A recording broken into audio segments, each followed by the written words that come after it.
Desenhos são feitos de episódios bons e episódios ruins. Mas todo desenho bom tem aquele episódio que é reconhecido como o melhor episódio do show, onde mesmo que você não ache ele o melhor episódio, você concorda que ele é muito bom. E é isso que vamos ver hoje, os melhores episódios em desenhos animados.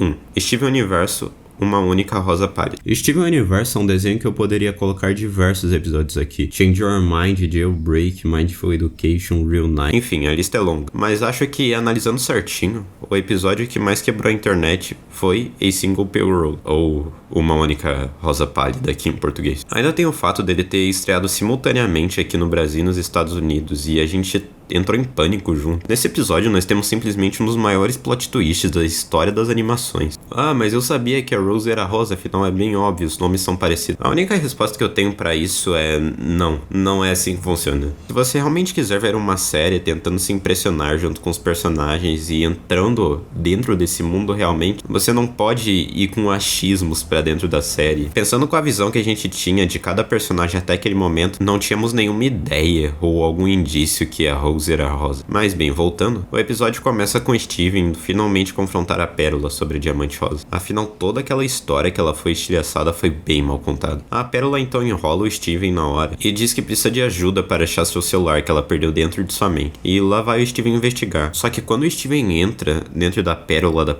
a gente descobre coisas profundas do passado da Pérola e como ela ficou triste quando a Rose ia ter um bebê. Então o Steven avança mais e vê ela sofrendo na Guerra Gen. A última pérola que ele acha é uma disfarçada de sua mãe, que parecia ter estilhaçado o Diamante Rosa. Mas ele vê que a Pedra da Rosa estava na sua mão. E ao entrar em sua pérola, descobrimos toda a verdade, como a Rosa queria proteger a Terra. E no meio do caminho acabou criando uma guerra. Mas para defender todo mundo e acabar com a guerra, ela fingiu seu próprio estilhaçamento. Assim, finalmente vivendo uma nova vida feliz na Terra. 2. Gravity Falls Somewhere in the Woods. Eu fiquei muito em dúvida entre colocar esse episódio e Mansão Northwest. Mas por mais que Mansão Northwest seja um episódio incrível, Somewhere in the Woods consegue ser mais marcante, principalmente pelo motivo dele ser o episódio final. Talvez, inclusive, sendo o episódio final mais bem feito de um desenho na história. Enfim, o episódio narra a jornada final de Mabel e Dipper, sendo dividido em duas partes, a luta final contra o Bill Cipher e, por último, o fim do verão. O episódio começa com o Bill pensando que tinha ganho após o plano do Zodíaco falhar, que eles tinham tentado no episódio anterior. Apesar da briga dos Stans, a Mabel e o Dipper conseguem um tempo atrasando o Bill. Enquanto isso, os dois irmãos Stan conversam, onde eles decidem um plano genial, que eu de fato fiquei impressionado na primeira vez que eu assisti. O Bill precisava entrar na mente do Ford para aterrorizar o mundo, mas não poderia fazer isso sem o consentimento dele. Então seu plano era usar os painéis de refém, e não parecia ter muito o que fazer. Entretanto, a parte que o Bill não esperava é que Stanley fazia um cosplay perfeito do Ford, onde ninguém percebeu, nem mesmo o Bill, que ao entrar na mente de Stanley, o Ford usa a máquina de esquecimento, matando o Bill Cipher de uma vez por todas. No processo, Stanley esquece quem ele realmente é. De primeiro momento, até nos parece que ele tinha esquecido de algum jeito. Mas com a ajuda de Mabel e do livro de memórias do verão, o Stanley lembra quem ele era. E apesar desse final já ter sido muito emocionante, ainda vinha a melhor parte. A gente vê o ciclo de cada personagem que a gente se aproximou nesse verão se fechando. A família Northwest tendo que perder a mansão. O velho McGucket finalmente aproveitando sua vida, depois de recuperar sua sanidade. O Gideon sendo uma pessoa melhor. Também o SUS como Senhor Mistério foi um grande acerto. Mas o mais importante, os irmãos Stan tendo finalmente as aventuras que eles sonhavam quando crianças, tendo o vínculo que eles tinham na época, refundando o Stan de guerra. Apesar de todas essas felicidades que a gente viu, tinha uma notícia que doeu pros personagens e nos dói até hoje. Esse era o adeus de uma série incrível. O verão tinha acabado e então temos a cena. Mabel e Dipper sobem no ônibus, se despedem de todos os amigos que tinham conhecido naquela aventura. E quando aparecia que era aquilo, o Dipper abriu uma carta de Wendy e a gente vê a simples e curta mensagem e ao mesmo tempo extremamente simbólica. Tivemos no próximo verão.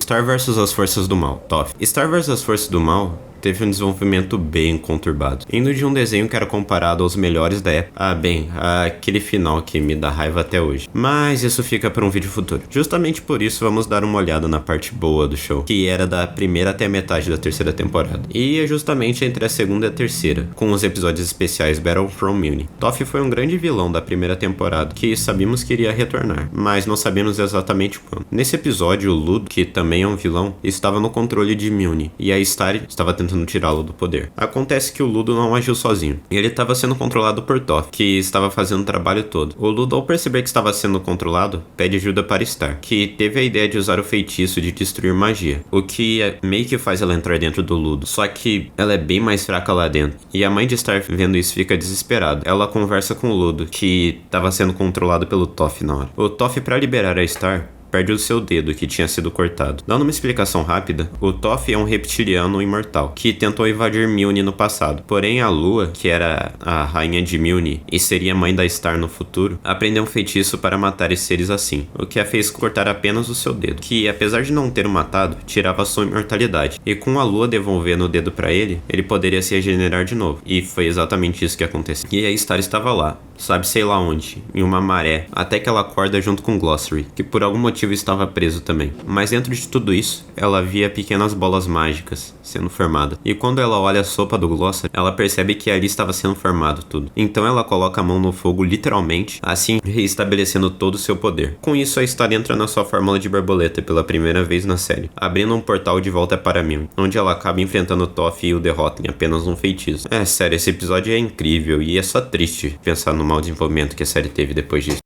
Apenas um show, saída 9B. Apenas um show talvez seja o desenho com mais episódios bons. É sério, a quantidade de episódios icônicos é surpreendente. Eu podia facilmente escolher o último episódio do show, mas, como eu disse, seria muito fácil. E eu quis dar uma diferenciada um pouco nessa lista. Então eu decidi escolher o episódio Saída 9B. Nele, o filho de um personagem super aleatório de um episódio mais aleatório ainda, decide se vingar de Mordecai Rigby por explodirem seu pai. O que, pra ser sincero, faz sentido. Mas o vilão decide ir atrás de todos os membros do parque e os fazem esquecer das suas memórias. Mordecai e Rigby conseguem fugir, mas depois disso eles vão numa missão de recuperar as memórias de cada personagem do desenho. Primeiramente eles vão atrás de Saltitão, que tem todas as suas memórias recuperadas depois de se lembrar do porquê esse nome é Saltitão. O Pyrolito também, após ser pago com um pirulito. Musculoso, bem, é daquela cena que a gente tá falando.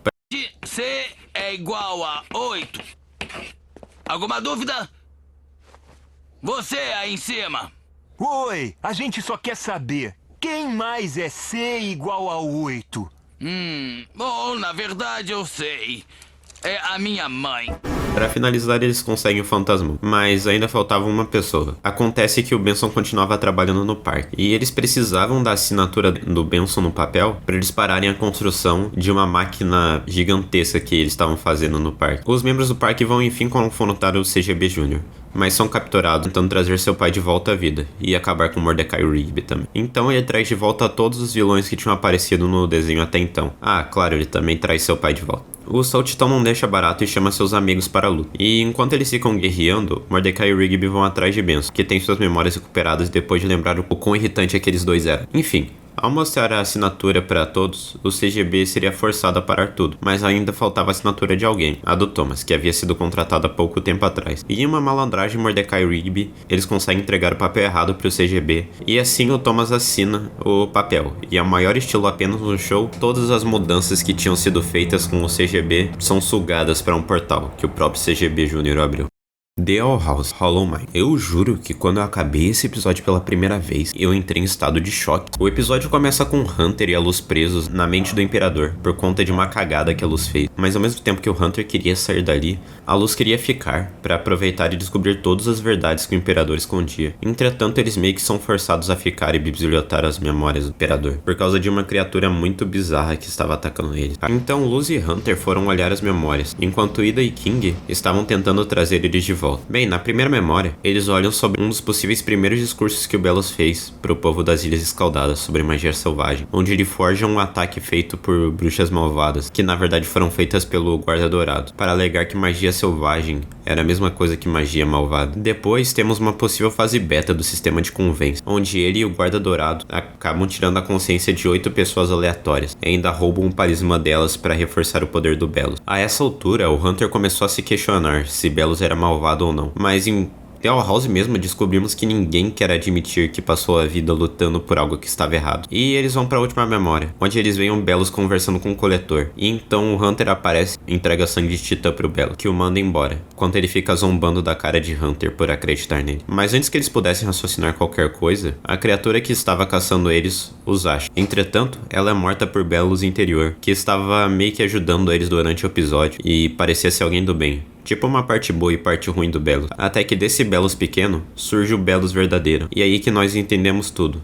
Aquela criatura não era parte do Belos. Era na verdade um grito de desespero de todos os palismãs que foram mortos pelo Belos. O Belos então taca a última bomba. A gente já sabia que ele era o Philip, mas ver a reação da Luz é com certeza algo marcante. Tipo, olha pra negação dela, as lágrimas, o senso de superioridade no Belos na cena. Essa cena é tão perfeita. Pra mim, pelo menos, parece exatamente desse jeito que esses personagens agiriam na situação. Após alguma luta, o Hunter acaba salvando a Luz bem na hora. E aí chama os dois de volta depois de conseguir fazer o feitiço de trazer ele de volta. Depois de um tempinho, o Hunter vai embora.